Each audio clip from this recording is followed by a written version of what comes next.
Welcome to the Daily Blade. The Word of God is described as the sword of the Spirit, the primary spiritual weapon in the Christian's armor against the forces of evil. Your hosts are Joby Martin and Kyle Thompson, and they stand ready to equip men for the fight. Let's sharpen up. Welcome back to the Daily Blade. This week we are looking at Psalm 136 as we focus on God's steadfast love and mercy. So each day we're looking at a different section of the Psalm. Today we're going to be looking at verses 4 through 9. I'll read them here. To him who alone does great wonders, for his steadfast love endures forever. To him who by understanding made the heavens, for his steadfast love endures forever. To him who spread out the earth above the waters, for his steadfast love endures forever. To him who made the great lights, for his steadfast love endures forever. The sun to rule over the day, for his steadfast love endures forever. The moon and stars to rule over the night, for his steadfast love endures forever. So as we focus in on God's steadfast love and mercy, we must see God's mercy displayed in his creation. So God is the cosmic architect, okay? Time, space, and matter came into existence in a timeless, spaceless, and immaterial way because God exists outside of time, space, and matter. So, I mean, it really boggles the mind to even think about that, but that is part of the wonder and grandeur of God. And one of the amazing things about God's mercy in creation is that it is so ordered. Because if things were not ordered, then life, existence even, would not be possible.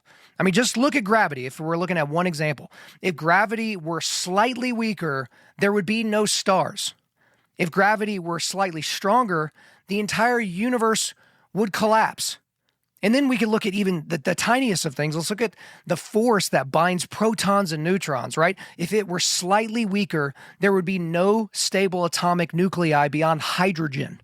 And if it were slightly stronger, all hydrogen would fuse into helium, which would mean there would be no possibility of water, and we would have no stars like our sun, right? I mean, you could see how this could all unravel pretty fast without the order that God established. Now, in describing all that, you might be thinking that the universe and everything in it is just some kind of equation, something cold and lifeless, but that's not the case at all. You see, God's steadfast love and mercy is shown in that his creation leads to loving provision. He didn't fine-tune the universe just for the fun of it. He did so in order that there may be life, our life, human life. He did so in order for there to be humans made in his image. Humans with the capacity for love and the ability to love him and his creation.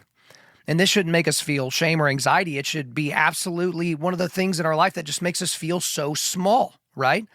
And if we ever get too big for our britches, God has a way of reminding us where we sit in the pecking order, right? And if you go to the book of Job in the Old Testament, you can see things go really sideways for Job. And then we see Job start complaining. He kind of does so early on in the book of Job. And given his circumstances, you can understand why. But he even gets to a place where he curses the day he was born. But then we get God's rebuke starting in Job 38. I'll start in verse 1. Then the Lord answered Job out of the whirlwind and said, "Who is that darkens counsel by words without knowledge? Dress for action like a man. I will question you, and you will make it known to me. Where were you when I laid the foundation of the earth? Tell me if you have understanding. Who determines its measurements? Surely you know. Or who stretched the line upon it? On what were its bases sunk? Or who laid its cornerstone when the morning stars sang together and all the sons of God shouted for joy?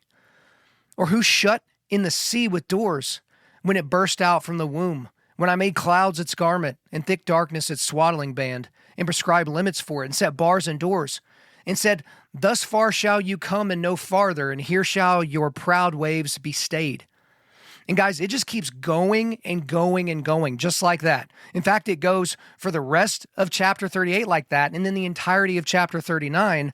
Then we see this final question from God to Job at the beginning of chapter 40. And the Lord said to Job, shall a fault finder contend with the Almighty?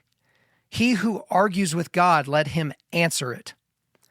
I mean, if you've ever tried to make up a cosmic mic drop, I'm pretty sure that's the one, right? So it's not up to us to understand all the ins and outs of creation. It's not up to us to, surmise the reason behind the goodness of creation. We are simply to marvel at the goodness and mercy of God expressed in creation. Creation is all around you. Today, give thanks to God for that. His steadfast love endures forever. Thank you for listening to today's episode.